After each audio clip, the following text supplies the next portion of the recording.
Statuettes et bijoux, meubles ou poupées, certains objets ont la réputation d'être quelquefois maudits. Si les histoires et récits entourant ces phénomènes sont très souvent fantaisistes ou relèvent de la légende et du folklore local, certains n'en restent pas moins très étranges et mystérieux.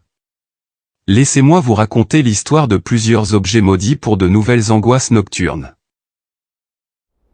La chaise de Busby. La chaise de Busby n'attire pas vraiment l'attention, mais son histoire, elle, si. Ses origines précises ne sont pas faciles à déterminer, mais la légende raconte que Thomas Busby a assassiné son beau-père, Daniel O'Ty, près de la ville de Thirsk dans le Yorkshire du Nord. Condamné à la pendaison, Busby a demandé à ne faire qu'un arrêt avant la potence, le pub Busby Stoop. Après avoir bu sa dernière bière, il a proclamé que quiconque s'assiérait sur sa chaise mourrait. Tout cela n'a pas été vérifié, bien que l'historien contemporain Ralph Toresby ait rapporté un passage devant la dépouille exposée de Busby en 1703. Véridique ou non, l'histoire de la malédiction a naturellement donné lieu à de nombreux défis arrosés de bière, au cours desquels les gens s'asseyaient sur la chaise. La légende raconte que beaucoup de ceux qui l'ont fait sont tombés des toits, décédés dans des accidents de voiture ou sont morts mystérieusement sans laisser de traces. Pendant la Seconde Guerre mondiale, un groupe d'aviateurs canadiens a visité le pub, et comme on le raconte, ceux qui se sont assis sur la chaise ne sont jamais revenus de leur mission.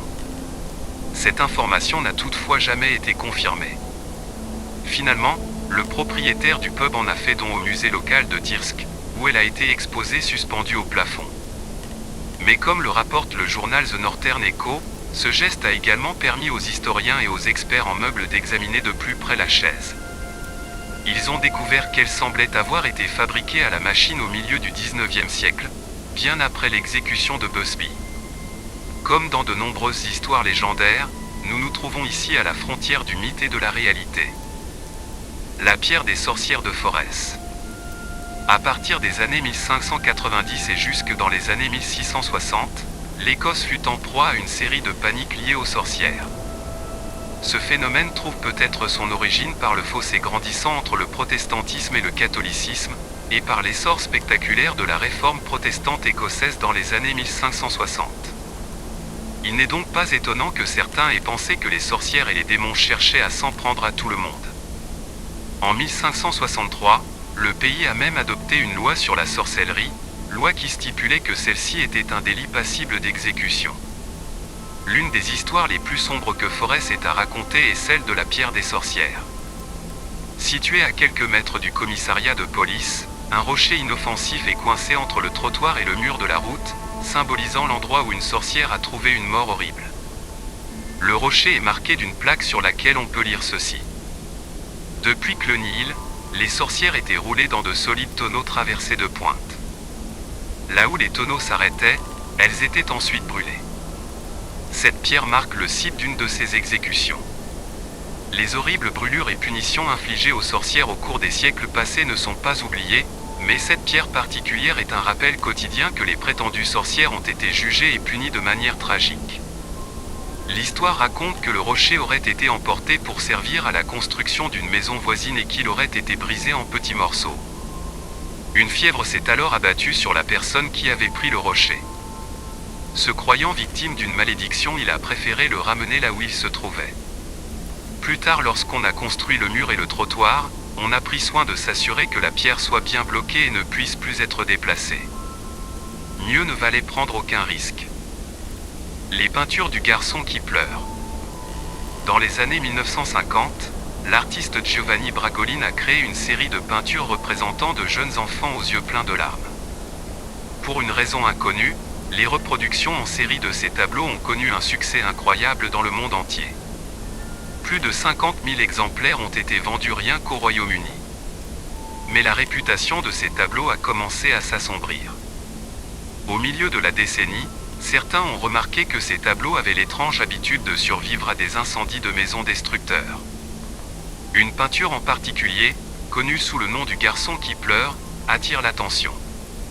En 1985, The Sun a publié un article à ce sujet.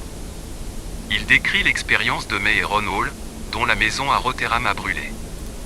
La cause de l'incendie est une poêle à frire qui a surchauffé et s'est enflammée, détruisant presque tout ce qui se trouvait au rez-de-chaussée, à l'exception d'une reproduction du garçon qui pleure.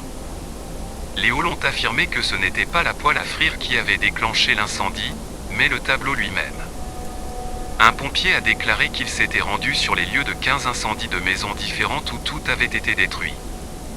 À chaque fois, la seule chose qui restait était une copie du tableau Le garçon qui pleure. Dans d'autres témoignages troublants, on apprend qu'une maison du Surrey a brûlé 6 mois après que son propriétaire a acheté un exemplaire du tableau, qu'une pizzeria du Norfolk a été détruite par un incendie, ne laissant qu'un exemplaire du tableau, et qu'une femme de l'île de Wight a tenté en vain de brûler son exemplaire du garçon qui pleure, après quoi elle a été frappée d'une terrible malchance. À l'aube du XXIe siècle, la légende s'est souvent enrichie d'un détail. Le sujet pleurait parce qu'il s'était rendu orphelin en déclenchant un incendie ou parce qu'il était à l'origine d'incendies mystérieux, ou encore parce qu'il était mort dans une explosion soudaine, selon les versions les plus colorées. Ces tableaux prétendument maudits représentaient en fait différents garçons, et rien ne confirme que l'un d'entre eux était un pyromane.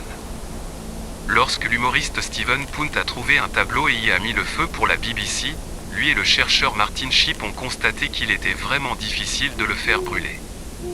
Leur conclusion ? Le vernis qui recouvrait le tableau semblait résister au feu, tout comme le panneau sur lequel il avait été peint. En outre, la ficelle utilisée pour les suspendre s'était facilement consumée, ce qui signifie que les peintures auraient pu tomber rapidement sur le sol et échapper au pire des flammes. Le jour d'Halloween 1985, le journal The Sun a rassemblé des centaines d'exemplaires du tableau et y a mis le feu. Robert la poupée. La poupée appartenait à Robert Eugene Otto, un artiste décrit comme excentrique qui faisait partie d'une famille influente de Key West. Le fabricant de la poupée était la société allemande Stef. La société avait été achetée par le grand-père de Otto durant un voyage en Allemagne en 1904. Celui-ci lui aurait alors offert la poupée comme cadeau d'anniversaire. L'uniforme de marin de la poupée était probablement un costume qu'Otto portait quand il était enfant. Robert la poupée était tellement aimé par Eugène que son entourage commença à penser que leur liaison était de plus en plus bizarre.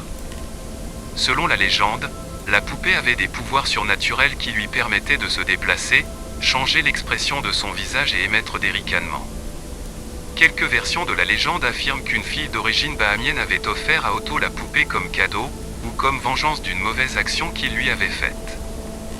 D'autres histoires prétendent que la poupée bougeait comme une poupée vaudou dans l'air à l'intérieur de la pièce et qu'elle était consciente de ce qui se passait autour d'elle. D'après le folklore local, la poupée aurait également causé des accidents de voiture, des fractures osseuses, des pertes d'emploi et des divorces.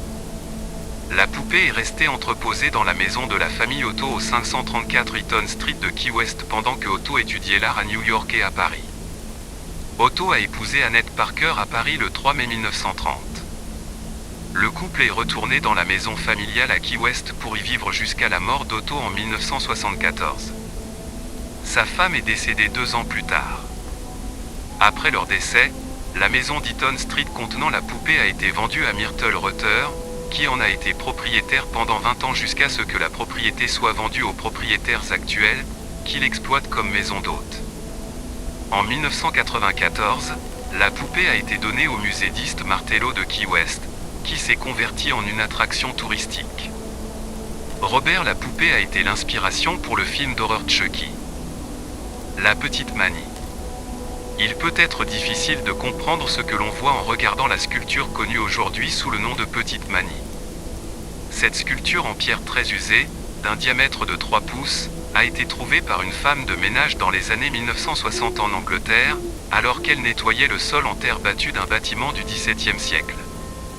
Une enquête plus poussée a permis de découvrir un cercle entouré de bougies, d'os d'animaux et d'autres sculptures, peut-être destinées à bénir la structure. Dans les années 1970, certains ont supposé que la Petite Manie, abréviation de Little Manie Wizzy's Daddy's Horn, avait été laissée par les peuples celtes. Cette idée a été étayée par le fait que la Petite Manie avait été peinte en vert, peut-être en référence à une activité magique. Elle porte également une mèche de cheveux enroulée autour d'elle. La présence de cette mèche de cheveux n'est pas très claire. S'agissait-il d'un rituel magique ou cette mèche de cheveux se serait-elle retrouvée là par accident ? Il est impossible de répondre à cette question. Lorsque la petite Mani a été recueillie par le musée de Manchester, l'archéologue et conservateur John Prague a déclaré que lui et d'autres employés du musée ont commencé à connaître d'étranges malheurs.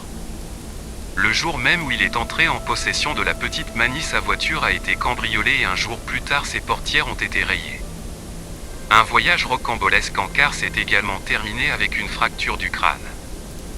Différents experts ont refusé de l'expertiser car ils se sentaient mal en sa présence. Finalement, un expert en art africain a déclaré que la figure n'était pas du tout celtique. Il s'agit très certainement d'une figure nomade d'Afrique de l'Ouest. La façon dont elle est arrivée en Angleterre reste un mystère. John Prague suggère qu'un prêtre français l'a peut-être apportée pour obtenir l'aide d'un confrère. On parle également d'un marchand aventurier qui habitait il y a fort longtemps la maison où a été retrouvée la petite Mani. Il avait pour habitude de ramener lors de ses différents voyages, nombre d'objets exotiques. Pourquoi l'aurait-il cependant enterré et entouré de bougies et d'os d'animaux? Cela reste un mystère. La petite Mani n'a pas livré tous ses secrets. Peut-être n'était-elle tout simplement pas heureuse d'avoir été enlevée à sa terre d'origine. La commode maudite. L'histoire de la commode maudite est décrite pour la première fois dans une lettre de Virginia Carey Hudson Cleveland, 1894 à 1954, à sa fille, Virginia Maine, 1916 à 1989. Eliza, la grand-mère de Cleveland, lui a raconté l'histoire lorsqu'elle était enfant. Le récit commence vers 1830, lorsque Jeremiah Graham prépare l'arrivée de son premier-né.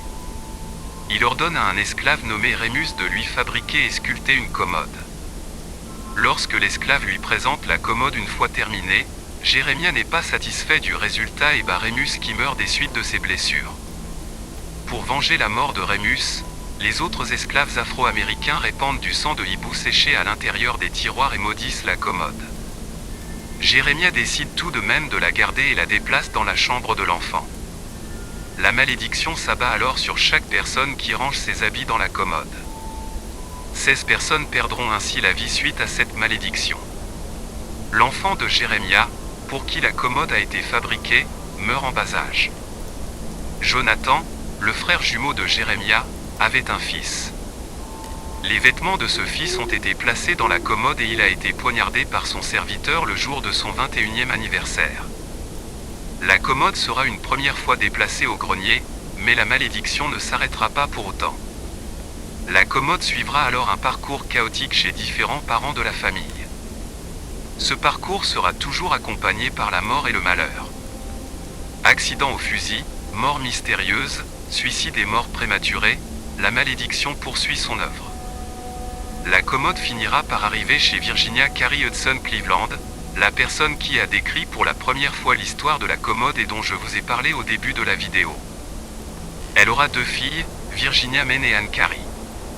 Après avoir appris toutes ces tragédies liées à la commode, Virginia, la sœur aînée, a décidé de s'en débarrasser. Elle demanda à Sally, une domestique qui avait travaillé pour elle la majeure partie de sa vie, si elle savait comment briser une malédiction. Sally dit à Virginia qu'elle avait besoin d'un hibou mort. Elle devait ensuite prendre les feuilles d'un saule planté par un ami et les faire bouillir pendant une journée. Elle devait mettre le liquide dans une cruche et l'enterrer avec la poignée orientée vers l'est sous un buisson en fleurs. Si cela fonctionnait, Virginia ou Sally mourrait avant que toutes les feuilles du buisson ne tombent à l'automne. Sally mourut en septembre de l'année suivante. Virginia a fait don de la commode à la Kentucky Historical Society en 1976. À ce jour, certaines des plumes de hibou restent dans le tiroir du haut pour tenir la malédiction à distance. La bague de Rudolph Valentino. Lorsque Rudolph Valentino, l'idole d'Hollywood, a acheté une bague œil de tigre dans une bijouterie de San Francisco en 1920, il a été mis en garde par son propriétaire qui lui a déconseillé cet achat en raison d'une malédiction qui pèserait sur chaque personne portant la bague en question. Valentino n'a pas voulu tenir compte de l'avertissement, un choix qui allait lui coûter cher. En 1919, son premier rôle principal le propulse au rang de star et son avenir s'annonce radieux. Les problèmes commencent lorsque Valentino porte sa bague œil de tigre dans le film Le Jeune Raja, qui est un échec au box-office. Au cours des années suivantes, L'acteur est en proie à des problèmes personnels et professionnels, notamment 2 divorces, une arrestation et un procès pour bigamie, ainsi que des conflits financiers avec son studio. En 1926, un mystérieux épisode médical, un mauvais diagnostic et des complications chirurgicales entraînent sa mort prématurée à l'âge de 31 ans. Après sa mort, Paula Negri, son amoureuse de l'époque, a pu choisir ce qu'elle voulait dans les affaires de Valentino. Elle choisit de prendre la bague en raison de sa beauté et de son importance pour Valentino. Peu de temps après avoir reçu la bague, Paula est tombée gravement malade. Elle s'est finalement rétablie mais a décidé de donner la bague à son ami Russ Columbo, dont on disait qu'il ressemblait beaucoup à Rudolph Valentino. Quelques jours seulement après avoir reçu la bague, Russ Columbo a été accidentellement abattu par son ami. La bague est alors remise à Joe Casino, le meilleur ami de Columbo. Quelques semaines plus tard, Joe a eu un accident de voiture et a été tué lorsqu'un camion a percuté son véhicule. La bague est alors tombée entre les mains de Del Casino, le frère de Joe. Au début, Del ne croyait pas à la malédiction et gardait la bague en exposition dans sa maison. Après plusieurs années, un voleur s'est introduit chez lui et a dérobé la bague. Le voleur a été abattu par la police alors qu'il tentait de s'enfuir. La bague a été retrouvée dans la poche du voleur décédé. En 1938, le patineur artistique Jack Dunn se préparait à auditionner pour jouer le rôle de Valentino dans un film biographique sur sa vie. Il demanda à Del Casino s'il pouvait emprunter la bague et quelques vêtements de Valentino pour une projection test. Del accepta à contre-cœur. Jack Dunn meurt 10 jours plus tard de la tularemie, une maladie rare qu'il avait contractée en manipulant un lapin mort lors d'une partie de chasse. La bague a été rendue à Del Casino qui l'a gardée cachée jusqu'à sa mort. Ses biens, y compris la bague maudite, ont été transférés dans le coffre d'une banque à Los Angeles. Pendant que l'anneau se trouvait dans la chambre forte, la banque a été cambriolée à 2 reprises. La deuxième fois, les voleurs se sont emparés de l'anneau et ont été abattus alors qu'ils tentaient de s'enfuir. L'anneau a été replacé dans la chambre forte, où il est resté jusqu'à ce qu'il disparaisse lors de l'incendie de la banque. On ignore aujourd'hui où se trouve l'anneau. L'améthyste maudite. Depuis qu'elle a été volée en Inde pendant la rébellion de 1857, cette améthyste n'a apporté à ses propriétaires que désespoir et dévastation.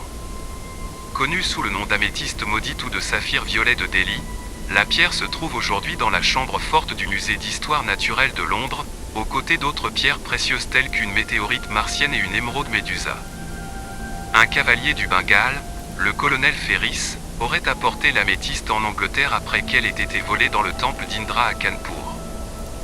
La nature sinistre de la belle pierre violette s'est cependant rapidement manifestée lorsqu'il a perdu presque tout ce qu'il possédait et que sa santé s'est détériorée. Son fils qui avait hérité de la pierre, a connu le même sort. Il l'a donc donné à un ami qui s'est suicidé par la suite. Par un étrange retournement de situation, cet ami avait légué la pierre à son fils qui constata effectivement que la légende de l'améthyste drainait un nombre de cadavres conséquent. En 1890, le scientifique Edward Heron Allen reçut la pierre. Heron Allen était un homme ambitieux avec une quête insatiable de connaissances, ayant écrit des livres sur la lutherie, la chiromancie et des traductions de la littérature arabe. À partir de cet instant, plusieurs tragédies se sont abattues sur sa vie. Ne faisant pas forcément le rapprochement avec le bijou, il a donné la pierre à une amie chanteuse qui s'est soudain aperçue que sa voix était morte et qu'elle ne pourrait plus jamais chanter. Heron Allen, décontenancé, reprend la pierre et désireux de s'en débarrasser, la fait enfermer dans le coffre-fort de sa banque dans cette boîte fermée à clé. 3 ans après sa mort en 1943, conformément à ses instructions, sa fille a sorti l'améthyste du coffre-fort et l'a donnée au musée. L'améthyste était accompagnée d'une lettre mettant en garde le futur propriétaire. Celui qui ouvrira la boîte devra d'abord lire cet avertissement, puis faire ce qu'il voudra du bijou. Je lui conseille de le jeter à la mer. Depuis 2007, l'améthyste est exposée au musée d'histoire naturelle de Londres, sertie dans un anneau d'argent dont l'une des extrémités est ornée de 2 perles de scarabée. Pourtant, certains pensent que la malédiction ne s'est pas encore dissipée. Le conservateur Richard Savine déclare qu'en transportant l'améthyste depuis un symposium de la Heron Allen Society, Nous avons traversé l'orage le plus stupéfiant dont nous ayons jamais été témoins. Des éclairs jaillissaient des deux côtés de la voiture et ma femme me criait « Jette ce maudit bijou, tu n'aurais pas dû l'apporter ». Chaque fois qu'il a tenté d'assister à une réunion ultérieure, il a été violemment malade. Il précise toutefois qu'il pourrait s'agir d'un simple hasard. Le diamant Black Orlov. Initialement baptisé l'œil de Brahma en référence au dieu hindou de la création, le Black Orlov est un somptueux diamant noir de 195 carats. Selon la légende, un moine aurait dérobé le fabuleux diamant dans un temple près de Pondichéry dans le sud de l'Inde. Or, toujours selon la légende, toute gemme dérobée à une idole sacrée porterait en elle la trace karmique du crime, entraînant peine et tourment à chacun de ses propriétaires. Après avoir dérobé la gemme, le moine voleur serait mort dans des circonstances tragiques. Des années plus tard, vers 1932, le Black Orlov refait surface aux États-Unis alors qu'un joaillier européen nommé J.W. Paris importe le diamant à la recherche d'un acheteur. Sans difficulté, le diamantaire trouve un acquéreur et l'affaire est conclue à New York. Mais quelques jours après la transaction, J.W. Paris se jette du haut d'un gratte-ciel de Manhattan au cœur de la 5e avenue. On raconte que J.W. Paris souffrait d'une anxiété extrême en raison de soucis professionnels et que 2 lettres ont été retrouvées en sa possession au moment de sa mort. L'une adressée à sa femme et l'autre à un collègue bijoutier, mais aucun détail concernant le contenu de celle-ci n'a jamais été rendu public. Ce sera la première tragédie liée au diamant. Des années plus tard, nous retrouvons le bijou à Rome entre les mains d'une princesse russe, Nadia Orlov. Épouse d'un diamantaire italien, elle avait fui la Révolution. En 1947, elle vend le diamant à une de ses amies, la princesse Leonila Galitzine-Bariatinski. Le malheur s'apprête à frapper encore une fois. À un mois d'écart, les 2 princesses se suicident en se jetant dans le vide. Après ce double drame, le diamant prendra le nom de Black Orlov. Dans les années 1950, dans l'espoir de briser la malédiction, la pierre est scindée en 3 parties à la demande de son propriétaire de l'époque, Charles Wilson. L'histoire n'a conservé la trace que de l'un des 3 fragments d'une taille de 67,5 carats, devenu une célébrité dans le monde de la joaillerie.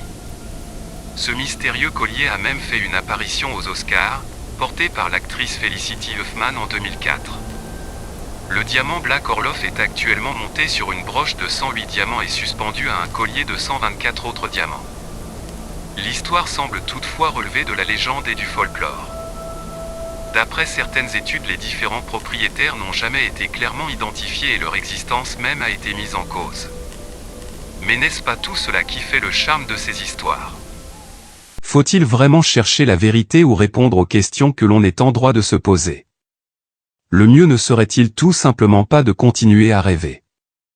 Le choix n'est peut-être pas si simple, mais j'ai déjà fait le mien. Prenez le temps d'y réfléchir et faites le bon choix.